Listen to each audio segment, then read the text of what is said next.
Hey, what's up guys? Brixton News here, and I'm bringing you my review of Lego set number 77015, Indiana Jones Temple of the Golden Idol. This set comes with 1,545 pieces, retailing for $199.99 Canadian.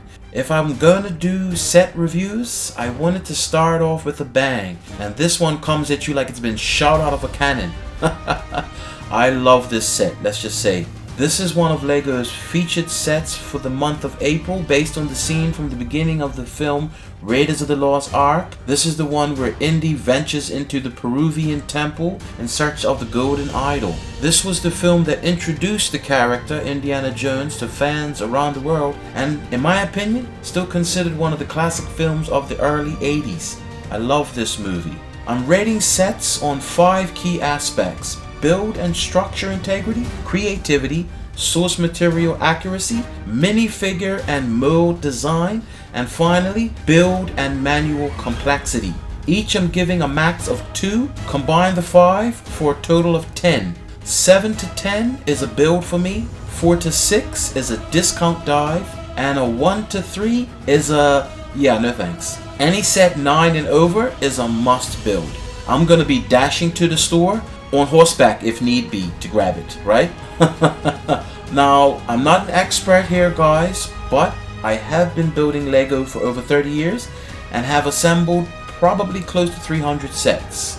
But again, these are just my own opinions, so keep that in mind. Okay, so enough for the formalities, let's take a look at the set, shall we? Up first, we have the build and structure integrity.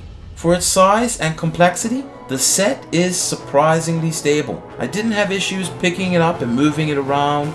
The dials are easy to operate and the moving parts they function smoothly. My 2 issues are, firstly, the entrance archway of the temple. I'm not sure why the designers only had one side attached to the main structure, but it leaves that wall feeling a bit shaky.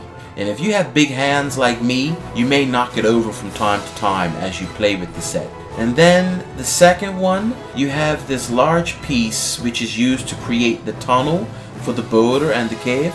I don't know, but it does give that section a bit of an unfinished look. Maybe they could have put a bit of shrubbery there to dress it up a bit. Otherwise, you know, it does kind of have a bit of an unfinished look. But overall, the set is very stable and you wouldn't have an issue, like I said, moving it around from place to place. So I'm gonna give it a 1.5 here. Next, we have creativity. I mean, what can I say? It's an attractive set to look at. The designers were able to incorporate all of the key moments of the early scenes of the movie with those 4 little dials. You got the Satipo and Indy swinging across the pit, the idol platform sinking down into the temple collapsing, the light shining down. You have the entrance trapdoor that opens and closes, and then you got the boulder chase scene. They chose to mix up the floor plate colors, which looks really nice. It kind of gives it a more attractive look. The holes in the temple wall for the booby trap darts. I like how the temple really looks like it's been overrun by the jungle with the overgrowth. I also like how they opted to have us build the little masts on the wall. It really gives it a bit more depth rather than just a printed plate. You even, like I said, get the light activation as if the sun is beaming through the crumbling temple and shining down on the idol. So creativity for me is definitely a 2 here. For lightness and accuracy, I also gave it a 2. If you watch the films, there's no denying how impressive this set is. I mean, for its size, it really does capture that temple sequence. The stalagmites on the cave floor, the spiders in the web, overgrowth, and the jungle flourishes. They even have the skeleton figure where, if you remember, when Indy first goes into the temple and he discovers the remains. So I thought that was really cool. You have the spikes where Satipo meets his demise. Like I said, it's not a big set and they didn't have much real estate to work with, so they really made sure to jam as much features as possible, bringing this scene to life. The hieroglyphs, the multicolored floor and wall tiles, it really looks like an ancient South American temple. The idol almost looks like the real thing, and it's anatomically correct. Great detail, right? Okay, so next we have the minifigure and mold prints. I love these figures, guys. So as soon as you put them together, you can see the quality and attention to detail. Indy is very detailed. He's got the changeable face with one side, it's scruffed beard with the smirk, showing what his expression was like when he first enters the temple. And then the other side, you got the webs with the little spider as he exits the temple. The hair attached to the hat was great decision, so thank God. No more bald Indy, right? You got the satchel pouch, the little holster print on the legs. The model just looks awesome. Satipo looks good. He's got the changing face expressions as well. He's got the two big spiders on the back, like from the movie where Indy brushes the spiders off. He's even got the little sweat and dirt stain on the undershirt where his shirt's opened and the little undershirt there is showing, so that's a lot of detail right there. The hairpiece is the same as the Jovito tribesman hairpiece. I feel like they maybe could have used a little something different here. I don't know. I just think it doesn't really look like what his hair looked like in the movie. But, you know, I can't really be, you know, too picky here.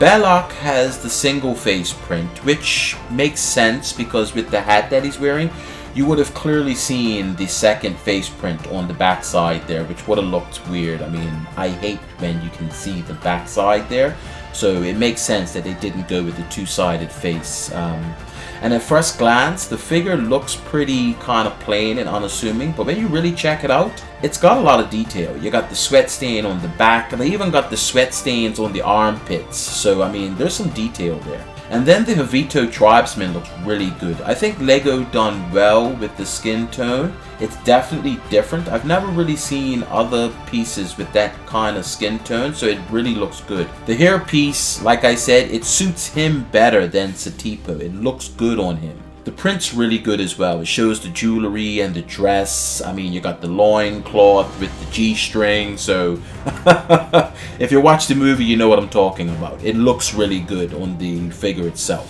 Overall, the figures are really high detailed, so I'm going to give this a 2 out of 2 as well.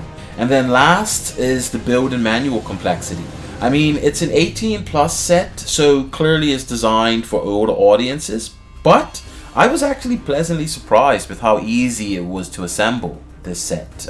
There wasn't much in the way of sticker application, which for me is usually my Achilles heel, especially with these sausage fingers. I mean, I hate putting stickers on, so I was surprised when I saw that it was only a handful of stickers. I was like, oh, thank God for that. Just the hieroglyphs and a few other small little tiles you have to put on the stickers. All the other details like the dials and the tiles on the base of the model is actually printed, so that was pretty good. The manual was very easy to follow. Each section highlights the bricks that are being assembled for that little part, so it's not in the least bit confusing. I also like how the manual has the little brief history at the beginning of Indy, the franchise, all the different movies that have come out. They also highlight the model's special little features, the little interactive features. And then you have the set designers, of course, and they give their thoughts on the set and what they were trying to capture with it. But overall, I didn't find the build process stressful or tedious at any point. I can say my patience was never tested here. So I definitely give it a 2 out of 2. So overall, I'm gonna give the set a 9.5 out of 10. It's a must build for me. I love everything about this set. The look, the build design, the creativity with all the little interactive features, the attention to detail. For a relatively small set, it's chock full of detail, guys. It feels like the designers really loved the film and wanted to pay it homage, and they knocked it out of the park with this one, guys. As I said in the beginning, my only issue is that little entrance wall section. It does feel a bit unstable. The first section with the rock wall, it does look a bit unfinished, but again, that's probably because everywhere else is just dripping with detail, so who knows. Other than that, I love it. Perfect for collectors to display, indie fans to salivate over like me, or just Lego fans to kind of sit and recreate those iconic moments from the movie. It's a must build for me, guys. Indie fans, Lego fans, collectors, go out and get this set. I don't care how you do it. If you gotta pawn the wife's jewelry, cash in your Tesla shares, I mean, don't eat for a week. I don't care how you do it. Just go out and get this set. I'm kidding. Don't do those things. But seriously, if you have a Lego itch that needs scratching, this is your set, guys. You will not be disappointed in the least bit. Well, that's it for me, guys. Let me know down in the comment section what you think. Will you be picking this one up? And if you already have it, what are your thoughts and opinions on it? Again, this is just my personal opinion on the set. At the end of the day, I'm just a lifelong Lego fanatic like everyone else out there, right? And until next time, keep building.